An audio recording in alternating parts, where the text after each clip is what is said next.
wata ndaran no me mires. Wata ndaran no me mires. Wata ndaran no me mires. A feti, ¿estás loco o loca? A feti, ¿estás loco o loca? O moya, él o ella es malo o mala. O moya, él o ella es malo o mala. O moya, él o ella es malo o mala. Aruga, venga aquí. Aruga, venga aquí. Aruga, venga aquí. Yahu to, vete ahí. Yahu to, vete ahí. Yahu to, vete ahí. Wata watu, no lo vuelvas a hacer. Wata watu, no lo vuelvas a hacer. Wata watu, no lo vuelvas a hacer. Crea ala hakille, no tienes cervello. Crea ala hakille, no tienes cervello. Crea ala hakille, no tienes cervello. O itinilan es un pesado. O itinilan es un pesado. O bitinilan es un pesado. O anda no sabe. O anda no sabe. O anda no sabe. Himo wasinedi es un mal educado. Himo wasinedi es un mal educado. Himo wasinedi es un mal educado. O nanta no escucha. O nanta no escucha. Ko onafiki es un hipócrita. Hipócrita. Minafiki no soy un hipócrita. Minafiki no soy una hipócrita. Minafiki no soy una hipócrita. Kofenande es mentira.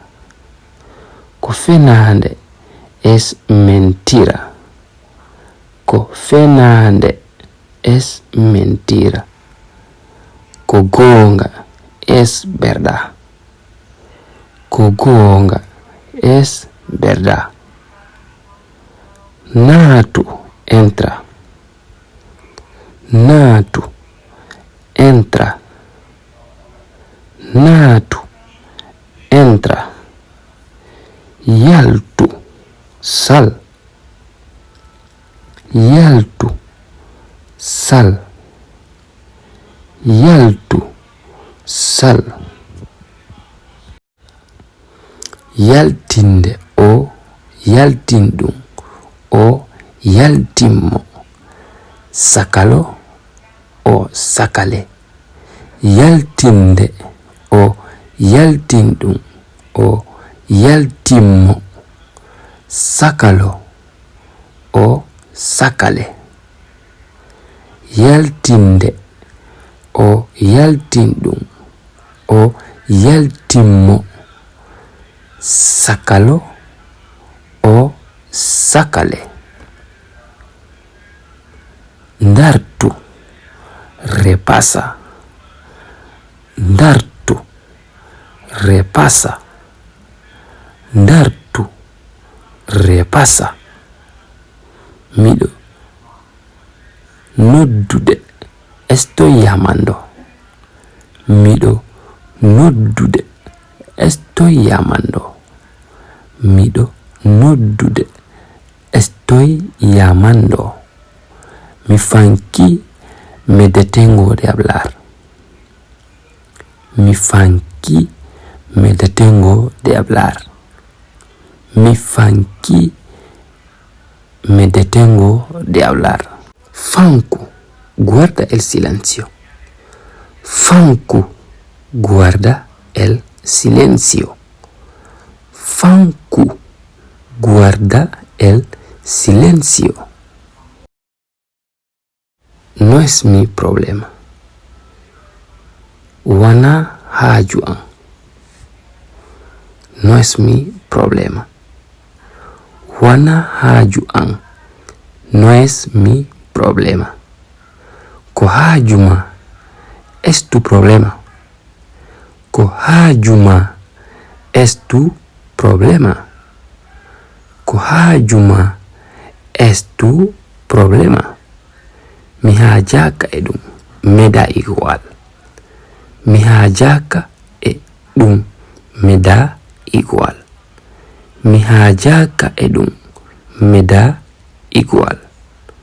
Hombo landima. ¿Quién te ha preguntado? Hombo landima. ¿Quién te ha preguntado? Hombo landima. Ala haju. No tienes cosas que hacer.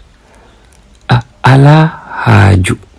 No tienes cosas que hacer. Ala haju. No tienes cosas que hacer. No hulbini es espantoso. No hulbini es espantoso. No hulbini es espantoso. ¿A Juli tienes miedo? ¿A Juli tienes miedo? No, Musa, me duele. No, Musa, me duele. No, Musa, me duele. Watawulu, no llores. Watawulu, no llores. Himo Wulla está llorando. Himo Wulla está llorando. Himo Wulla está llorando. Si te ha gustado el vídeo, deja un like y coméntalo y compártelo con tus amigos, y no olvides suscribirte a este canal para aprender más frases y tips para el idioma Fula.